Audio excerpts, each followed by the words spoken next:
21 when I started playing. I'm 40 now, and so 19 years. And the first day I got a gift for my 21st birthday of a didge, and I heard Ephemeral Lakes, which is a track by Gondwanaland and Charlie McMahon. And it's a very mellow piece, but Charlie plays the drone on it very intensely, and it's a lovely piece of music still today. I enjoy listening to it.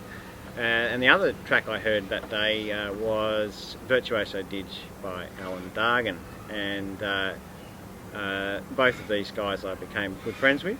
In fact, I toured in places with them across Europe, and they were both my inspiration, and probably for completely different reasons in a way. I think Alan, his Virtuoso Didge was just the most amazing thing I'd ever heard, and I wanted to play it, and I wanted to learn how to do it.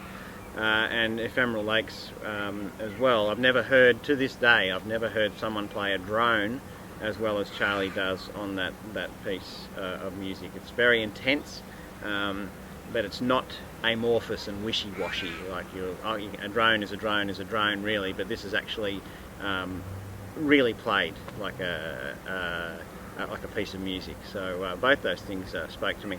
Charlie's music, of course, did inspire me a lot because he does a lot of breathing to create his rhythms.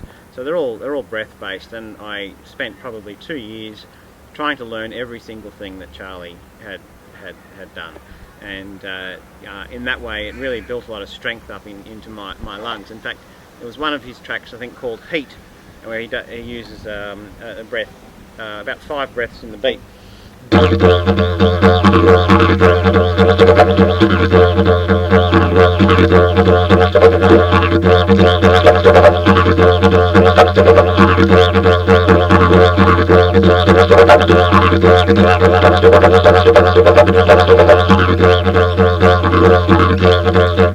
And I remember struggling with that rhythm for a number of days, just trying to play it, and because there's a lot of breathing, and it was certainly a change around from just blowing a nice sort of drone, breathing in, another nice long breath, breathing in, and I felt that it really built up the strength in my playing. Alan's Virtuoso Didge, well, I really wanted to play that, and so I just worked around and trying to make exactly the same sounds that he was doing, and you know, I can't say that I exactly play it, but it was I had a good go of it, and it taught me a lot as well. As I said, I met Charlie and I started playing music with him back in the mid-1990s, and we had a little group going called the Didgeridooists, and there was a number of us playing in that, and he was interested in using the horn notes on the didge in melodic compositions with other instruments, as well as just the drone and rhythmical notes. So that was a lot of fun, and I learned a lot of stuff out of that as well.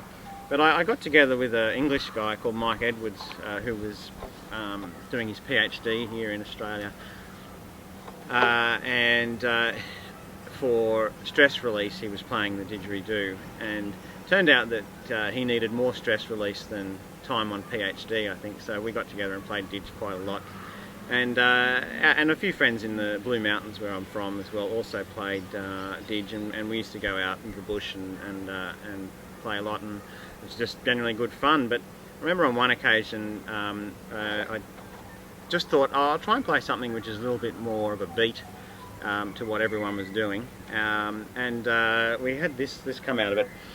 It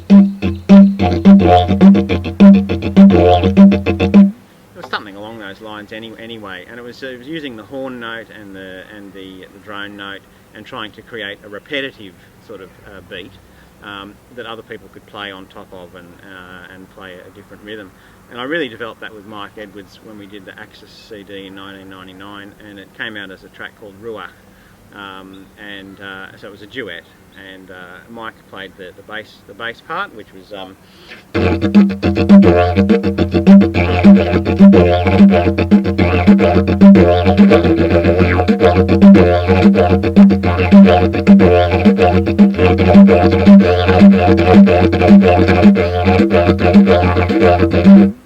on and on and on.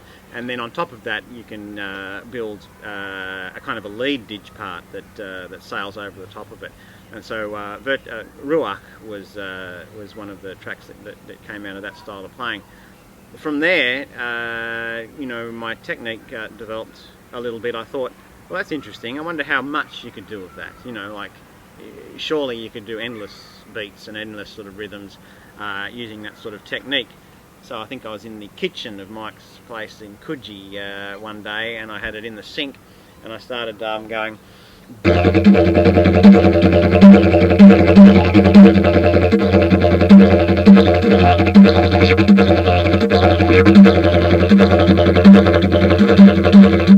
I started playing this sort of a rhythm, and I couldn't breathe on it. I thought, where the hell am I going to breathe? And I said, right, breath, work it out. I'm just going to play that, and I'm going to play it. Breath, you just work it out. Breathe where you can, and just do what you do. So I basically started playing that sort of a rhythm, and I started breathing, and it kind of worked it out that I was breathing just after the toot, just after the horn note. So when I played the rhythm, as soon as that came in there, the breath sort of followed it, and so the pulse of the rhythm was pretty much. The rhythm of the breath was based on the pulse of the horn note that was being punctuated through there, and I was trying to play it like a drum beat, I suppose. It's not beatboxing or anything like that, because it's quite fluid. And what I wanted to do was come up with many different sort of rhythm patterns in that way, and try and make them as a bed and as a base from which you could improvise out of in the one piece. So it really, you know, a lot of my technique, playing solo anyway, really developed out of doing that. So and you get rhythms like that, which are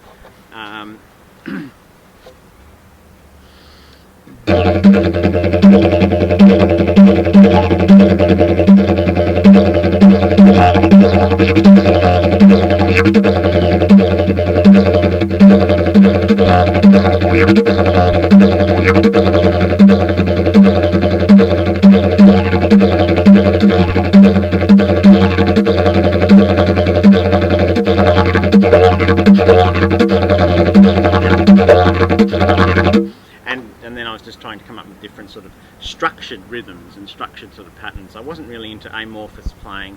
I never really have been into just droning on or rhythmic doing rhythms or endless rhythms or anything like that. I wanted to come up with a set piece that was arranged, and then I felt like I had the freedom. I knew what I was doing then, and I knew where I was going, and then I was less likely to slip off the rails, so to speak, and I could improvise within the structure that I created, if that makes sense. So that's pretty much what I had done.